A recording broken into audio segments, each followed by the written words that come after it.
Okay, gear guide, let's go. So what I'm gonna be doing is I'm just gonna go over all the items in my inventory.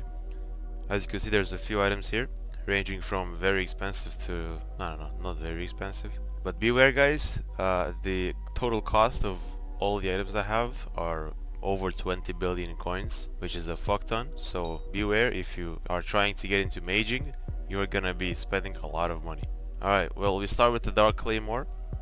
Now this is a very sad thing because from what I've been hearing, the Gilded Midas, this thing I heard is a bit better than Claymore now, if you have 100 mil or more gold collection. If you're starting out maging, I would recommend you to just get the Midas sword. The reason why is because you will not need an Ender Dragon pet. So Claymore is good and P5 if you use an Ender Dragon pet. Now with a Midas, you don't need that because you're just gonna use a Golden Dragon all the time, even in P5. So it is actually just cheaper to use a Gilded Midas sword without getting an E-Drag than getting a Claymore and then an E-Drag as well. Now I'm sticking with my Claymore for sentimental reasons because I feel like the difference in damage is not that big between the Claymore and the Midas, and I'm just gonna keep my Claymore because I love it. It's been here with me since the beginning and I might as well keep it. Also guys, for the enchants and all that, everything I have you can just copy out. I'm not gonna go over and explain each enchant. Don't worry, they are as most optimized as they can. But if I stay here and explain every single enchant from every single weapon, we're gonna be here until tomorrow. So just copy the enchants, copy everything, copy the gemstones I have put on as well, and you should be fine. Next up we have an AOTV. That's pretty straightforward. I think why you need to have an AOTV to teleport around. Next we have a pickaxe. I would recommend getting a diamond pickaxe efficiency 10 so you can actually mine through the most blocks you can. And now we go to the wither blade section. Now as you can see, I have two wither blades that I use. First I have an Astrea, an Ultimate Wise 5 Astrea. Now I use this for clearing, for RCM clearing, blood rushing, and that's about it. But then we have a shiny Fabled Hyperion as well with Chimera 5. Now the reason I have this monstrosity of a sword is for P2, P3 and P4. This is the best sword for withers. I know this is very expensive and not a lot of mages can afford this when they start their journey. So if you can't afford this yet, just get a Claymore, but beware, the difference in damage is actually quite substantial. So yeah, this is one of the most expensive parts of the whole setup, but it's definitely worth it. Next up we have the Wither Cloak Sword. Highly recommend having this in your hotbar. It saves you from a lot of emergencies, saves you from diamantes. It's just a very useful item that prevents you from dying, which does help out your team a lot. Next we have the Ice Spray Wand, a very useful item again for blood camping. You know, with the first 4 mobs you can just spray them and you get more damage on them. You can spray dragons in P5, you can spray Necron. Yeah, it's just a lot of utility for this, and it's a very good item to have in your inventory. Next up we have the Infinity Leap. I guess this is pretty straightforward why you want to have one of these. Just leap to your teammates. If you can't afford one, just get Spirit Leaps. It's all good. Next we have the Gyro Wand. This has 2 uses. First use is on while blood camping, you guard the first 4 mobs so they're easier to hit and you can kill them faster. The second use is in P2 where you actually gyro one tower archer in the middle of the green pillar, so your archer can bounce off of that tower archer, so he can actually do more damage to Storm. Next up we have a radio. Now this is not really necessary as it doesn't really give the best buffs. From what I've heard, this gives damage, but I'm not 100% sure. I just keep it for the defense and whatnot. There's a few people that use it in dungeons, and it's nice to have someone use it as well, because you do need another person that is on the same channel for this to work. But if you can't really afford this, don't go for it. It's not really worth it. It's just a cool item that I own, but you don't really need it. Next up we have the Last Breath, a very important item for P5. This is how you debuff the dragons with a duplex 1 Last Breath. Next up we have a Bounce Staff, a very good movement item for the M7 boss fight. Basically you can use it during the whole M7 boss fight. because as you guys know, you cannot use AOTV there. Very good for terms, especially the P3 is where the Bonza staff shines. But I use it in P2 as well, and P4, P5 even. Next up we have a Plasma Flux. Now if you can't afford a Plasma Flux, you can also just go for Radiant. The only reason I have a Plasma is to mana drain in P5 before the Dragon spawn, so my teammates get a little more damage, you know, from the strong mana they have on their armor. Next up we have the Infinity Boom TNT. You can also just go for Super Boom TNT. This is not an item I use a lot because I have the Guided Sheep, you know, as a mage if I want to break walls and stuff. But when that's on cooldown and I feel like it's faster for me to swap out the Infinity Boom in my hotbar, I could just swap it out and use it. Next up we have a rod. This can be any type of rod. This could be a fucking normal fishing rod. I'm just using this one because it's more convenient. Why not? But it can be any type of rod. This is for the Petrules that I'm going to be showing you later.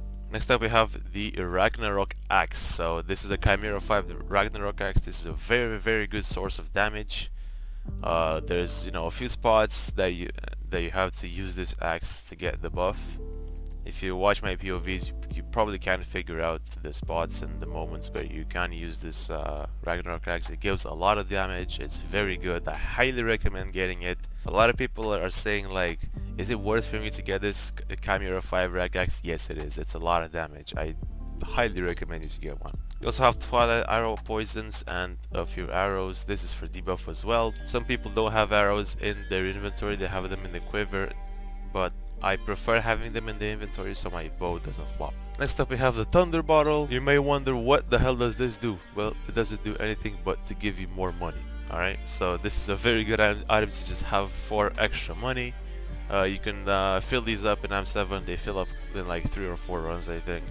You can put these in pulse rings and sell them on the market, which is amazing. It's an extra source of money that over time adds up, and I highly recommend you to have at all times when you play M7 an empty Thunder Bottle in your inventory. Next up we have the Tactical Insertion. Now this item is used for 0-second blood rushing, either in PB runs or when there's downtime in your party. You could just do a 0-second blood rush. So is the Pearls. You know, you use these in with Infinity Boom TNT to go through doors. I keep them in my inventory for convenience sake, so you don't really need these if you don't PB run or you don't want 0-second rush. Next item is a Spirit Mask.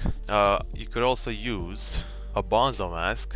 This is a bit better to use than the Spirit Mask, especially if you want to leap in terms phase, because the Spirit Mask doesn't actually save you from the instant death in terminal phase. Next up we have a Diamond Necron Head. Now you may wonder, why the hell do I need a Diamond Necron Head if I have a Storm Helmet, right? Well, here's the thing. With the Diamond Necron Head, you do the most damage to Withers.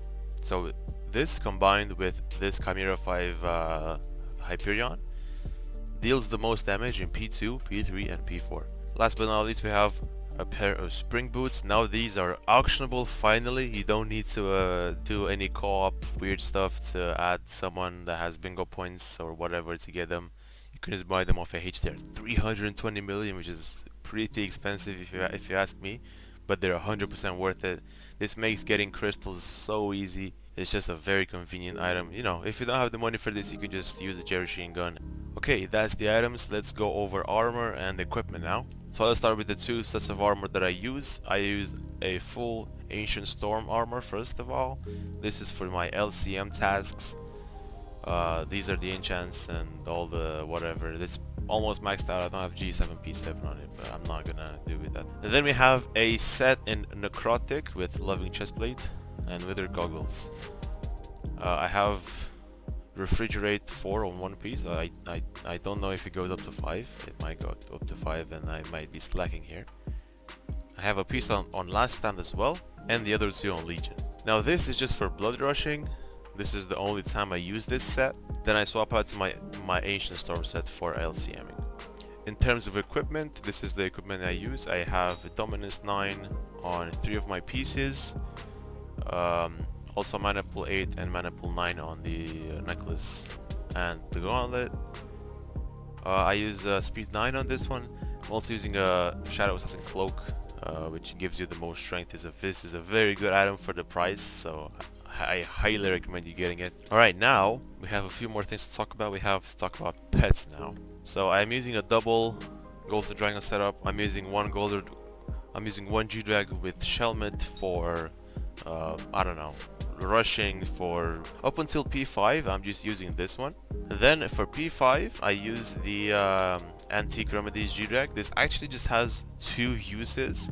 One use is in blood camping, you actually get a bit more damage and you don't really mind if you get knocked back. And the second use is when using your Ragnarok axe, you actually gain a bit more strength. So getting an Antique Remedies G-Drag is not really necessary, but it is a decent damage boost that, you know, you can work towards to.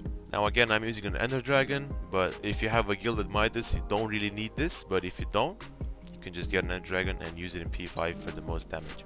In terms of Petrules, these are the Petrules that you need. This is to swap the G-Drag and the E-Drag. These are to equip certain pets when you swap your armors. Let's go over a few extra things now. Let's also do tunings. So what I like to do here is go full on speed. Then I remove around 50 and go on crit damage. Now I do this because I have max magical power, which helps out a lot with tunings. It gives a lot of tuning points. The goal of this is to have maximum speed and, you know, try to tune it as close as possible to having max speed, while also then the rest of the tuning points should go into the crit damage. Enrichments are on crit damage as well, and the beacon is on ability damage for blood rushing, which is very useful. I highly recommend you getting ability damage. It makes it actually makes a big difference in RCMing. Alright, well I think that's about it. Again, beware of this. This is a very expensive set. So it's over 20 billion. I can't really do the calculations right now, but it's very expensive. But trust me, it is worth it. Maging is very fun. It's one of the easiest class, and you're gonna have a fun time doing it. Thank you for watching. Don't forget to subscribe, and I'll see you next time. Bye bye.